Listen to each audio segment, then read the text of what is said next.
Take a moment to pause the video and identify what you feel you need to know in order to answer the questions below: radius, diameter, or circumference. How far from the center of a flower pot to the edge? We would need the radius. If we're sitting on a Ferris wheel, how far do you travel? Knowing that we go around in a circle, we would need to know the circumference.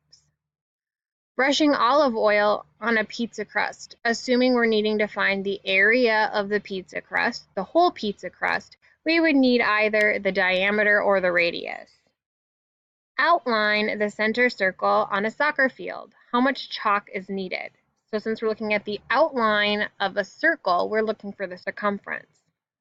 What size pizza box do I need?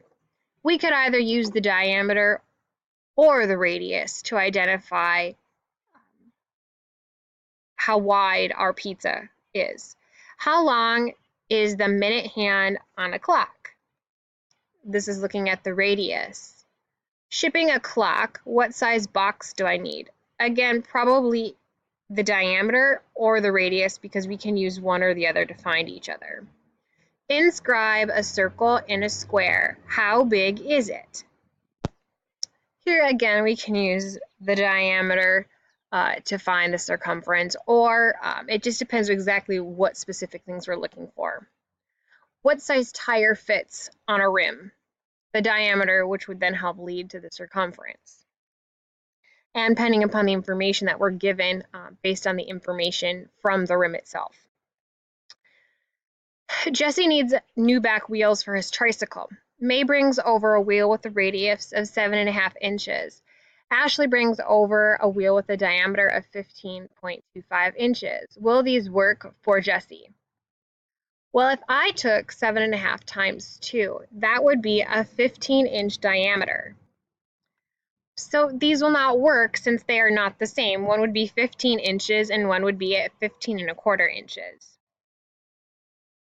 For your homework, I would like you to hand draw circles with diameters as indicated below and measure their circumferences to complete the table. It may be easiest to use a piece of string to measure their circumference. Now let's find them using our formulas. Let the number pi can be defined as circumference of a circle with a diameter of 1 unit. Use your knowledge of circles without measuring and complete the following table. The relationship between the circumference of a circle and its diameter is called pi. Circumference is known as pi times diameter. We use pi, which is a constant. The circumference of a circle can be found when given the diameter or the radius, since we can use the radius to find the diameter. What is the circumference of a circle with the diameter of 33 inches? Round your answer to the nearest tenth. So circumference is equal to pi times 33. We're given the diameter. We use 3.14 for pi, so 3.14 times 33 gives us 136 inches. What is the circumference of a circle with a diameter of 12 inches? Round your answer to the nearest tenth. Pause the video to see if you can do this one on your own. Circumference is pi times 12. Or 3.14 times 12, which is 37 7/10 inches. Let's complete the table. If I know the radius, I know the diameter, I can then find the circumference. We know that the diameter is twice the value of the radius, so our diameter is 12 centimeters. Therefore, the circumference, we'll get to that column here in a second, I can find the radius of my diameter of 12 centimeters by dividing in half. And similarly, if I take 18 over pi divided by 2, which is the same as multiplying by half, I end up with 9 over pi centimeters. So now let's work on finding the circumference. 3.14 times the diameter of 12 is 37 7/10 centimeters. 3.14 times 24 gives us 75 4/10 centimeters. And 3.14, again, we're using pi times 18 over pi. Notice that our pi's would cancel and we'd be left with 18 centimeters. At the county fair, the Ferris wheel is 45 feet tall.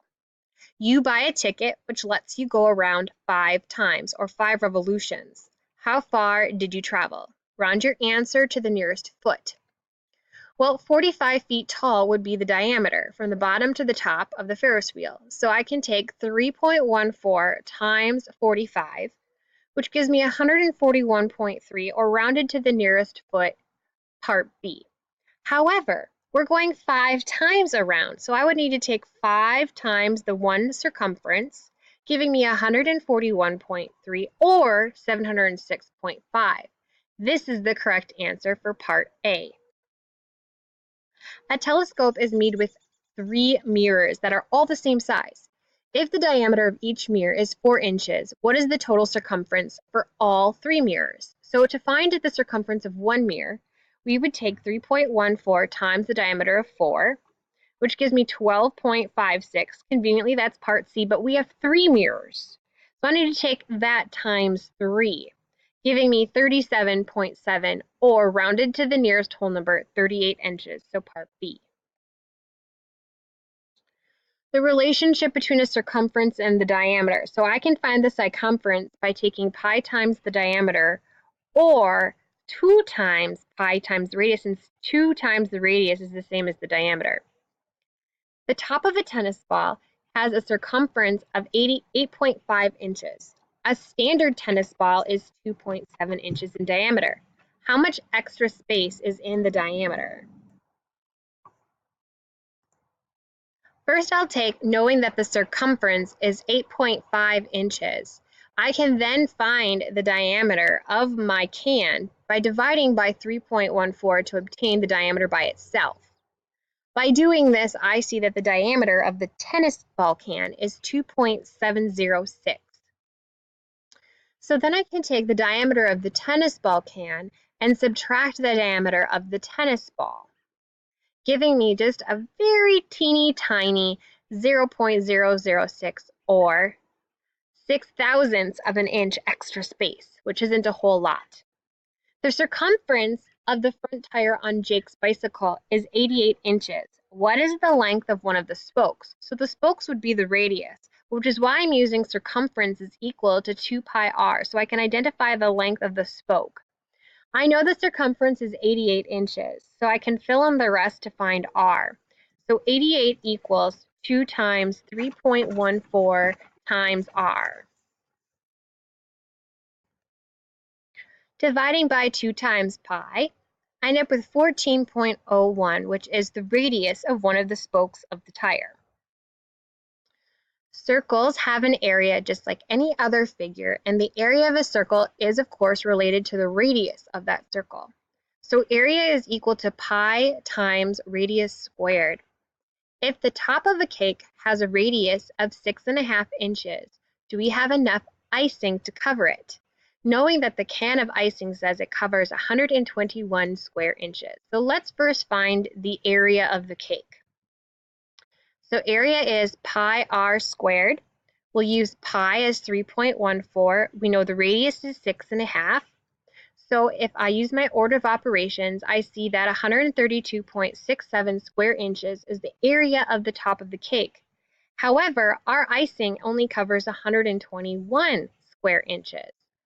So since 132.67 is not less than 121, the area we have, we do not have enough icing, since this does not make a true statement.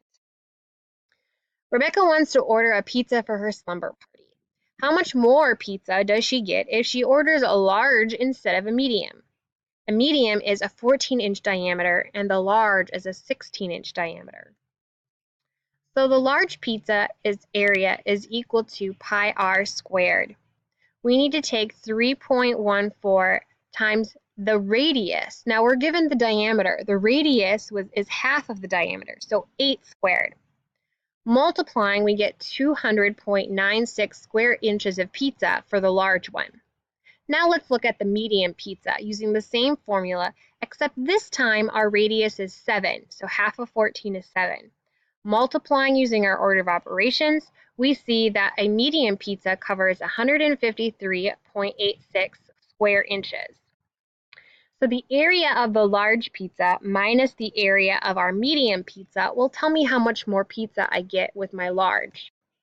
So 200.96 minus 153.86 means that we get 47 1/10 extra square inches of pizza for our large pizza. Paisley drew a circle inside of a square that the circle perfectly touched all four sides. The length of the side of the square is 16 centimeters. What is the area of the circle? So I know that the length of one side would be 16. So the diameter of my circle would be 16, and my radius, therefore, would have to be 8. So 3.14 times 8 squared gives me 200.96 square centimeters for the area of the circle. What is the ratio of the area of the circle to the area of the square? Express your answer as a percent and round to the nearest tenth of a percent. Well, we already know that the area of a circle is 200.96. We can divide that then by the area of the square, which we can find as well. So the area of a square, knowing that each length is 16, would be 16 times 16, or 256 square centimeters.